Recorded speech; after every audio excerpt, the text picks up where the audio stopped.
પુસ્તક યોગિની કુમારી, પ્રકરણ 6, પ્રાણકુમારી.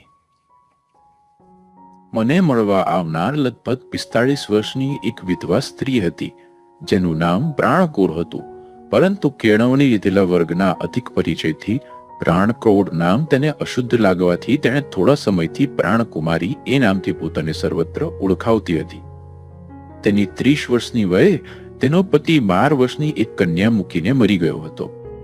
તેનો વ્યવહાર નવે એટલું તેની પાસે દ્રવ્ય હતું, તો પણ વિષયના સુખોમાં મોહવાળી તેણે કેટલાક સુધારાવાળાનું સહાય મળવાથી પોતાના પતિના મૃત્યુ પછી 3 વર્ષે એક વિલાયત જઈ આવેલા તથા અડધા અંગ્રેજ થઈ ગયેલા બાબુ સાથે પુનર્લગ્ન કર્યું.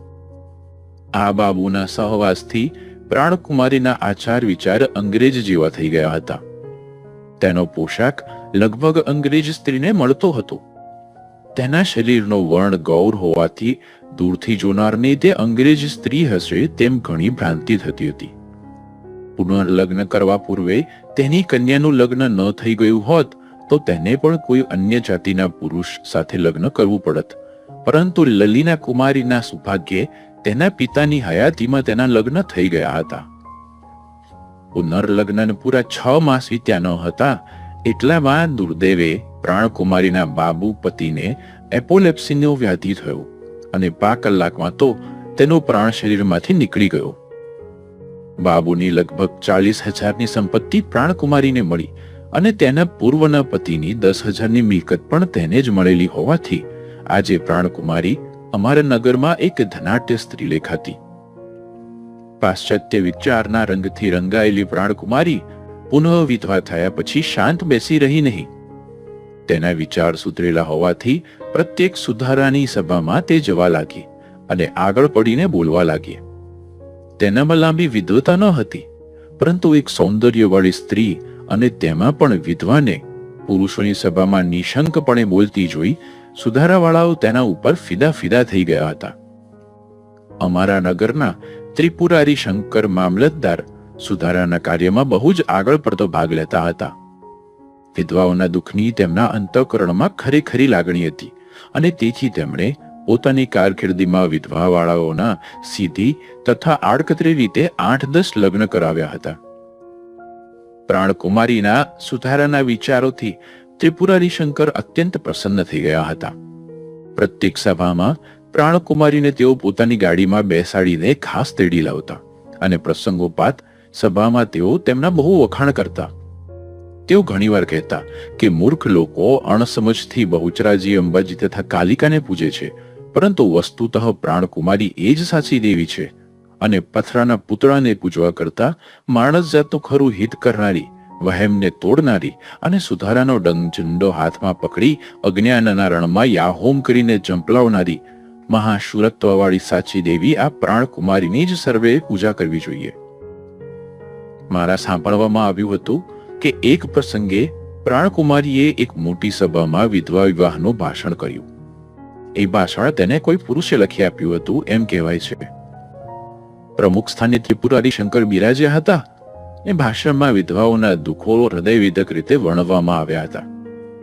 વિધવાઓને વૈધવ્ય પાળવાના આગ્રહવાળા જૂના વિચારવાળાઓની તેમાં સારી પેઠે ઝાટકણી કાઢી નાખી હતી.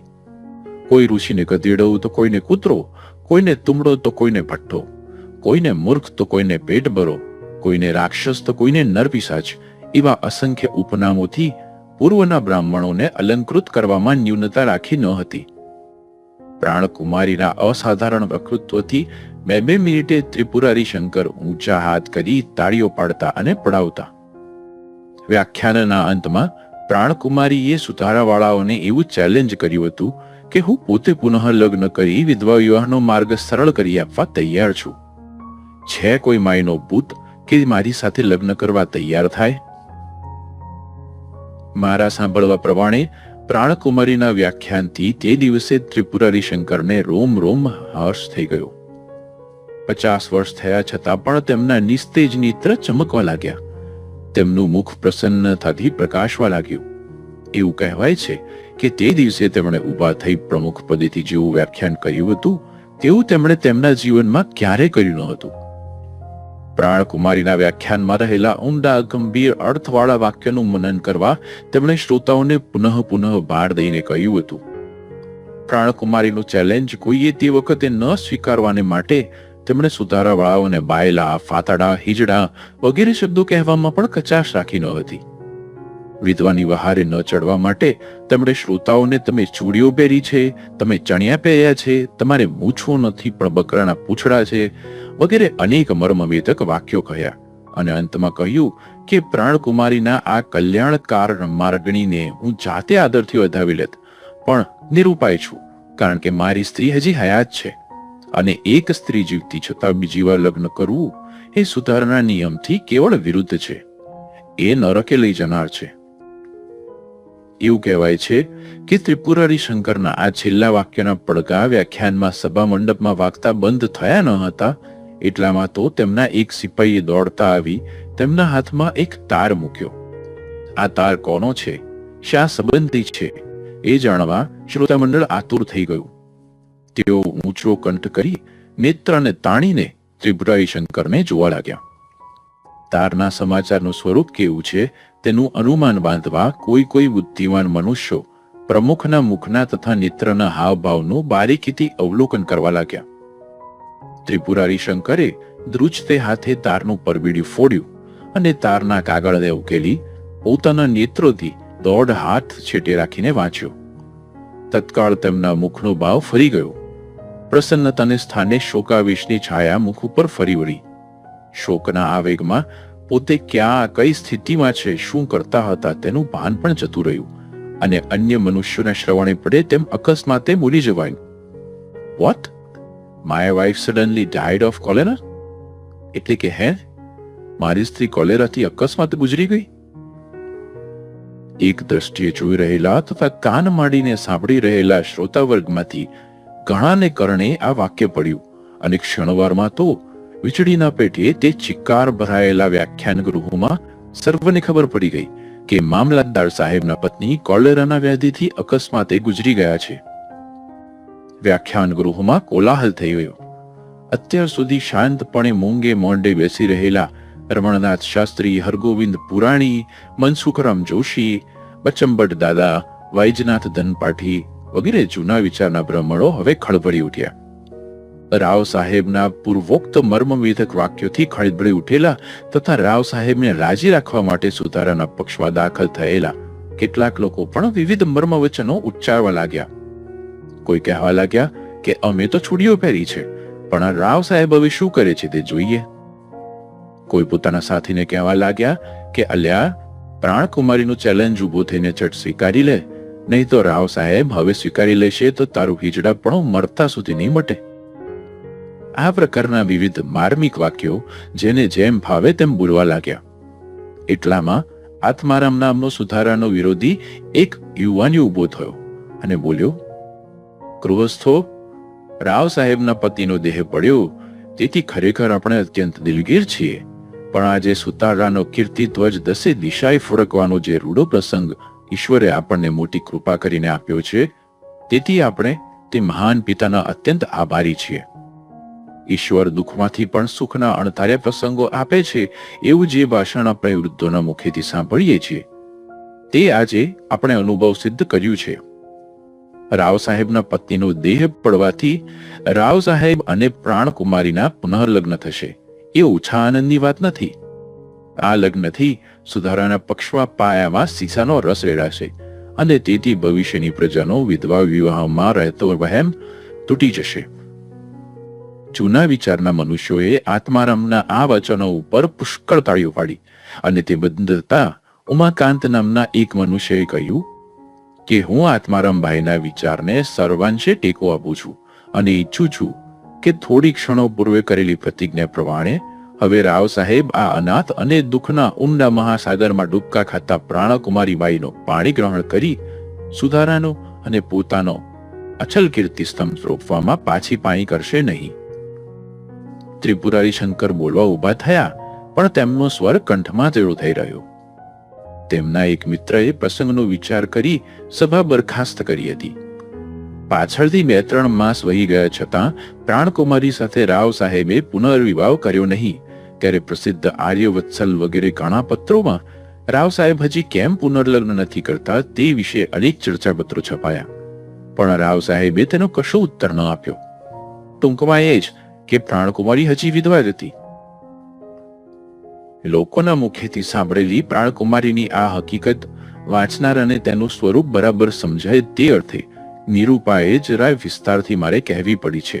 તેથી મારી વાત જાણવાને અત્યંત ઉત્સુક વાંચકની હું ક્ષમા માંગુ છું. આ સ્થળે વાંચનારને મારે સ્પષ્ટ કરવું જોઈએ કે હું સુધારાના પક્ષનો, છતાં સુધારાવાળાના સર્વ વિચાર મને માન્ય ન હતા. વિધવા વિવાહની આપણા દેશને અત્યંત જરૂર છે એમ પ્રથમ હું માનતો હતો, પણ વિલાયત જઈ આવ્યા પછી, ત્યાંની પ્રજા સાંસારિક સ્થિતિનો અનુભવ લઈ આવ્યા પછી મારો એ વિચાર બદલાયો હતો અને તેથી સુધારાના બીજા પ્રત્યેક કાર્યોમાં હું આગળ પડતો ભાગ લેતો, પણ આ વિધવા વિવાહનો પ્રશ્ન જ્યારે જ્યારે નીકળતો ત્યારે હું મૌન જ ગ્રહણ કરતો. સુધારાવાળાઓએ વિધવા વિવાહના પુનઃલગ્ન કરવાનો અયોગ્ય પ્રયત્ન તજી દઈ સ્ત્રીઓ વિધવા ન થાય અથવા તો થાય તો બહુ ઓછા પ્રમાણમાં થાય એવો પ્રયત્ન કરવાની જરૂર છે એવું મારું માનવું છે. કારણ કે વિધવાઓના વિવાહથી જેટલો લાભ થવાની તેઓ આશા રાખે છે તેના કરતા વિધવાઓ ન થાય એ પ્રકારના ઉપાયો કરવાથી વધારે લાભ થાય એમ છે. વિધવાઓના લગ્નથી, તેઓના વિચારથી લાભ જો ગણીએ તો માત્ર એક જ છે, અને એ છે કે વિધવાઓને વિષયનું સુખ મળે અને વિષય સુખની લાલસાથી તેઓ અનાચાર કરતી અટકે. પરંતુ વિધવાઓને વિષયનું સુખ પ્રાપ્ત કર્યાથી જ અનાચાર અટકશે એવું માનવું બહુ બળવાન નથી. વિષયના સુખો પ્રાપ્ત કરી લેવાના જેમને સર્વસંભવ છે એવી સધવા સ્ત્રીઓમાં શું અનાચાર ઓછો છે? આજે આપણા દેશમાં નિંદ્ય કર્મમાં વિધવાઓ જેટલો પ્રવેશ કરે છે તેના કરતા સધવા સ્ત્રીઓ અધિક કરે છે. કવચિત વિધવાઓની દુષ્ટ વૃત્તિ જોવામાં આવે છે, પરંતુ સધવા સ્ત્રીઓની દુષ્ટ પ્રવૃત્તિ સાથે સરખાવતા વિધવા સ્ત્રીઓની અયોગ્ય પ્રવૃત્તિ કઈ હિસાબમાં નથી. આથી વિષય સુખોનો ઉપભોગ કરવાનો યોગ વિધવાઓને તેમના લગ્ન વડે રચી આપનાર અનાચારથી અટકશે તેવું ધારવું માત્ર અસત્ય છે. એવું નથી. ઉલટું અગ્નિમાં ઘી નાખવાથી જેમ અગ્નિ વૃદ્ધિને પામે છે, તેમ ઘણે પ્રસંગે તો ઈચ્છેલા વિષય સુખો મનને આપવાથી વિષય લાલસા વૃદ્ધિ પામે છે. આથી અનાચાર અટકવાને માટે વિધવા વિવાહ કરવું યોગ્ય છે એવું જે કારણ સુધારાવાળાઓ આગળ આપે છે તે સર્વ પ્રકારે આદર આપવા યોગ્ય હોય એમ હું માનતો નથી. મેં વિલાયતમાં અનુભવથી જોયું છે કે એ દેશમાં અનાચાર આપણા કરતા ઓછો નથી. ઉલટું ઘણે પ્રસંગે તો ત્યાં જે નિત્ય અનાચાર થાય છે તેવો અનાચાર આપણા દેશમાં લાખો મનુષ્યોમાં એકાદમાં પણ જોવામાં નથી આવતો. લગ્નનું બંધન અત્યંત શિથિલ હોવાથી એ પ્રજાનો સંસાર થોડા વર્ષોથી બગડતો ગયો છે અને હાલ તો એણે એવા પ્રકારનું સ્વરૂપ પકડ્યું છે કે ત્યાં અત્યંત વિચારવાન પુરુષો લગ્નનું બંધન કયા ઉપાયથી સુદ્ધર કરવું તેની અનેક યુક્તિઓ વિચારે છે. તે દેશની વિચિત્ર સ્વતંત્રતાથી છૂટાછેડા કરવાના સેંકડો કેસો નિત્ય કોર્ટે ચડે છે. જ્યારે આપણા દેશમાં હજારો સ્ત્રીઓ વિધવા અવસ્થાને ભોગવે છે, ત્યારે તે પ્રજામાં હજારો સ્ત્રીઓ પરણ્યા વિનાની કુંવારી અવસ્થા ભોગવે છે. અને જેમ આપણા દેશમાં 100માંથી કોઈ વિધવા દુરાચારી નીકળે છે, ત્યારે તે દેશમાં આવી કુંવારી સ્ત્રીઓમાં 100માંથી 950 અથવા તેથી પણ વધારે દુરાચારી હોય છે. તાત્પર્ય એ કે વિધવાઓના લગ્ન ન કરવાથી જ દુરાચાર વધે છે એવું માનવું યથાર્થ નથી. દુરાચાર અટકાવવાનો ઉત્તમ માર્ગ તો એ છે કે પ્રજામાં ધર્મનું તથા નીતિનું શિક્ષણ વધારવું તથા સ્ત્રીઓ વિધવા ન થાય તે અર્થે બાળ લગ્ન બંધ કરવો. તેની સાથે કેવા વર્તનથી આરોગ્યનું સંરક્ષણ થાય છે તથા આયુષ્ય વધે છે અને કેવા વર્તનથી આરોગ્યનો નાશ થાય છે તથા આયુષ્યનો ક્ષય થાય છે તે સંબંધી જાણવા યોગ્ય સઘળું સ્ત્રી પુરુષોને શીખવવું. આવા સફાઈ ઉપાયો ન લેતા, આગ ન લાગે તેના માટે અસાવધાનતાના આરંભમાં ઉપાયો ન કરતા આગ લાગે ત્યારે ટાંકું ઊંચી લેવાની તથા દુઃખથી મરવું યોગ્ય નથી. 10 લાડુ ખાઈને અજીર્ણ કરી શરીરને દિવેલ પીને લાડુનો કચરો શરીરમાંથી કાઢવાનો પ્રયત્ન કરી સખત જુલાબથી 6 માસના મંદવાડની અશક્તિ શરીરમાં આણવી એ બુદ્ધિ વ્યક્તિને ઘટતું નથી. વિધવાઓને વિષય સુખનો અભાવ થવાથી તેમના અંતઃકરણ સંતૃપ્ત રહે અને તેથી તેમના પતિ કરુણા પ્રગટે એ સ્વાભાવિક છે. પરંતુ તેવો વિષય સુખનો અભાવ તો 5 વર્ષ વિલાયતમાં જઈને અભ્યાસ કરનાર વિદ્યાર્થીની સ્ત્રીને કે કોઈ પરદેશમાં વ્યાપાર અર્થે ગયેલા વ્યાપારીની સ્ત્રીને કે કોઈ યુદ્ધે ગયેલા યોદ્ધાની સ્ત્રીને પણ થોડો કાળ હોય છે. પણ તેથી તે સ્ત્રી પર કરુણા આણી તેને અન્ય પતિ સ્થાપવાની સલાહ આપવી શું યોગ્ય ગણાશે? વિષયની તીવ્ર ઈચ્છાને અંકુશમાં રાખવી એ જ આવે પ્રસંગે યોગ્ય ગણાય. વિધવાઓને અર્થે પણ વિષયનું સેવન કરવું જેટલું યોગ્ય ગણાય તેના કરતા વિષયનો ત્યાગ અધિક યોગ્ય ગણાય એમ છે. વિષયનું કેટલું સેવન યોગ્ય છે તે પણ આજના અજ્ઞાન મનુષ્ય નથી જાણતા. તેઓ વિષયનું નિત્ય સેવન યોગ્ય હોય તેમ જણાય છે અને તેથી આવા નિત્ય વિષય સેવનનો જેમને અભાવ થાય છે તેમને તેઓ મહાદુખી ગણે છે. પરંતુ નિત્ય વિષય સેવન એ પશુથી પણ નિષ્કૃત પરિસ્થિતિ સૂચવે છે. માસમાં એકવાર વિષય સેવન સુદ્રઢ શરીરવાળાને યોગ્ય ગણી શકાય, પરંતુ આજના પતિત સમયમાં તો આ નિયમ પણ હાનિ કરનાર છે અને તેથી આજના પતિત સમયના મનુષ્યોને જેમ દીર્ઘ સમય સુધી વિષય સેવનનો કરેલો ત્યાગ દુઃખરૂપ નથી પણ સુખને સાથી આપનાર છે, તેમ વિધવાઓએ અમુક મર્યાદાના સંરક્ષણ અર્થે વિષયનો કરેલો ત્યાગ દુઃખરૂપ નથી પણ સુખને સાથી આપનાર થવો એ સંભવે છે. વિધવાઓને લગ્ન કરવાનો પ્રચાર પાડી વિષય સેવનને નિષ્પ્રયોજન ઉત્તેજન આપવાના કરતા વિધવાઓનો દેશોન્નતિના કાર્યમાં સદુપયોગ કરવો અધિક યોગ્ય છે. વિલાયતમાં અનેક સ્ત્રીઓ કુમારિકા રહીને પોતાનું આખું જીવન પ્રજાનું કોઈ પણ પ્રકારનું કલ્યાણ સાધવામાં ગાળે છે. આપણા દેશની વિધવાઓનો પણ એવા સત્કાર્યમાં ઉપયોગ કરવામાં આવે તો ન થઈ શકે એવું નથી. કેટલાક મહેલોમાં એક વિધવા તે મહેલ્લાની સ્ત્રીઓ તથા સ્ત્રીઓને જરૂરનું શિક્ષણ આપવાના કાર્યમાં યોજાય તો સ્ત્રી શિક્ષણનું કાર્ય કેટલું સરળ થાય તેનું અનુમાન કરવું કઠિન નથી. ખરું છે કે આમ કરવામાં કેટલીક વિધવાઓને પ્રથમ કેળવણી આપવી જોઈએ, પણ વિધવા વિવાહનું કાર્ય જેટલું કઠિન છે તેટલું અકઠિન નથી.